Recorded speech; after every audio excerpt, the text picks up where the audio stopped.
নমস্কার। ঠাকুর মা স্বামীজি আর আমার গুরু মহারাজের চরণে প্রণাম নিবেদন করে শুরু করছি আজকের পাঠ।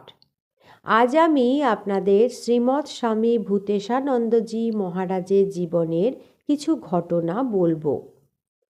একদিন ডাক্তার বিধানচন্দ্র রায়ের কথা হচ্ছে। মহারাজ বললেন, বিধানচন্দ্র রায় বলতেন, অসুখ হলে ডাক্তার ডাকবেন, কারণ তাদের তো বাঁচতে হবে। তারা যে ওষুধ প্রেসক্রাইব করবেন তা কিনবেন, কারণ ওষুধের দোকানের কোম্পানিগুলোকে এবং দোকানিদের তো বাঁচতে হবে। আর আপনি কিন্তু দয়া করে ওই ওষুধগুলো খাবেন না, কারণ আপনাকেও তো বাঁচতে হবে। ইংরেজি, বাংলা, সংস্কৃত, হিন্দি, গুজরাটি ও অন্যান্য ভাষায় মহারাজ যেমন পারদর্শী ছিলেন, তেমনি প্রাচ্য ও পাশ্চাত্য দর্শনে ছিল তার অসাধারণ ব্যুৎপত্তি। তা সত্ত্বেও তার জানার আগ্রহ ছিল অপরিসীম।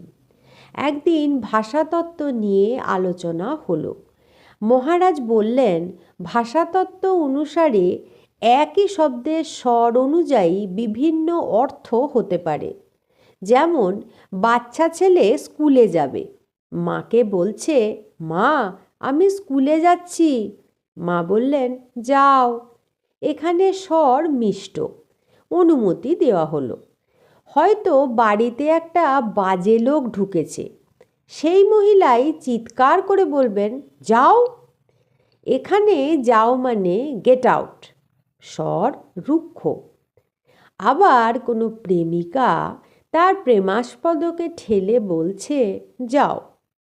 এখানে যাও মানে ডোন্ট গো। মহারাজ এমন ভঙ্গিমা করে বলছেন যে আমরা হাসতে হাসতে মরি। একদিন চেতনানন্দজি প্রণাম করে মহারাজের পায়ের কাছে বসলেন। মহারাজ সাধুদের উদ্দেশ্য করে বললেন, দেখো হে, আই অ্যাম ইম্পর্ট্যান্ট। আমার পায়ের কাছে এই আমেরিকার সাধু গরুর পাখির মতো বসে আছে। সবার খুব হাসি। মহারাজ একদিন বললেন, ভক্তরা এসে বলে, মনে বড় অশান্তি। কি করে অশান্তি হবে, কি করে অশান্তি দূর হবে মহারাজ? আমি বলি, একটা সোজা উপায় আছে। তারা তখন বলে, কি সেটা বলে দিন। আমি বলি, বাসনা ছেড়ে দাও। ওরা তখন বলে, আমরা সংসারী, কি করে সব বাসনা ছাড়ব, অসম্ভব। আমি বলি, তাহলে অশান্তি নিয়েই থাকো। একটাই পথ, বাসনা ত্যাগ। তা যদি না করতে পারো, তাহলে অশান্তিও যাবে না। চেতনানন্দজি একদিন বললেন, মহারাজ, আজকাল লোকে ঠাকুরের কথা নানাভাবে ব্যবহার করছে। ফ্যামিলি প্ল্যানিংয়ে ঠাকুরের উদ্ধৃতি দিয়ে বিজ্ঞাপনও ছাপছে। শ্রীরামকৃষ্ণদেব বলেছেন, দু একটা ছেলে মেয়ে হবার পর ভাই বোনের মতো থাকবে। আমি যখন কলকাতায় কলেজে পড়ি, তখন দুর্গাপুজোর মণ্ডপ থেকে লাউডস্পিকারে শোনা যেত, শ্রীরামকৃষ্ণ বলেছেন, প্রণাম করলে প্রণামই দিতে হয়, নতুবা সে প্রণাম অসিদ্ধ।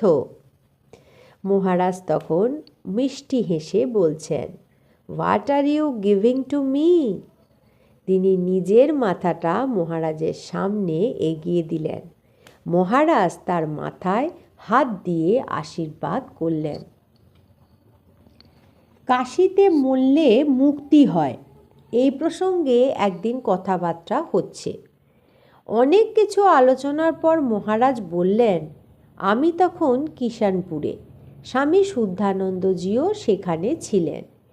একদিন আমাদের ইউনিভার্সাল কাকিমা, জনৈকা মহিলা ভক্ত, শুদ্ধানন্দজিকে জিজ্ঞাসা করেন, মহারাজ, কাশিতে মরলে মুক্তি হয়, এ কথা কি সত্য? শুদ্ধানন্দজি তখন বললেন, হ্যাঁ, শাস্ত্রে তো তাই বলে। কাকিমা বললেন, আপনার কি বিশ্বাস? তখন শুদ্ধানন্দজি বলছেন, আমি যদি তা মনে প্রাণে বিশ্বাস করতাম, তাহলে আমি এখনই কাশিতে গিয়ে আত্মহত্যা করতাম।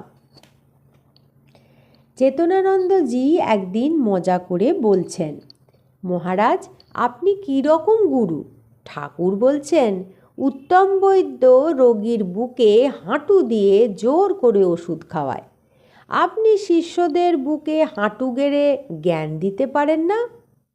মহারাজ এক গাল হেসে ঘাড়টা কাত করে হতাশ সুরে বললেন, আমার তো বাপু দুই হাঁটুতেই ব্যথা। ভক্তদের অত্যাচার ও কম সহ্য করতে হয়নি মহারাজকে। একদিন এক ভক্ত মহারাজের পা ধরে খুব কাঁদছে। মহারাজ অনেকক্ষণ পর বলছেন, ওঠো বাবা, কি হয়েছে তোমার, আমায় বলো। মহারাজ ভাবছেন ঠাকুরের প্রতি ভাবভক্তিতে গুরুর চরণ ধরে ভক্তটি কাঁদছে। অনেকক্ষণ পর কাঁদতে কাঁদতেই সে বলল, আমার বাড়ির ভাড়াটেরা উঠছে না মহারাজ। বাড়ির ভাড়াটেরা উঠছে না, তা আমি বাপু কি করব? আপনি বললেই উঠবে। আমি বললেই উঠবে কেন? তুমি বলো, তুমি বোঝাও। না, আমি ওসব জানি না। আপনি শুধু একবার বলুন, ওরা উঠবে, তাহলেই হবে। সেবকেরা অনেক বুঝিয়ে সুঝিয়ে ভক্তটিকে বিদায় করলে মহারাজ বললেন, দেখো, আমার কত রকম চেলাই না আছে।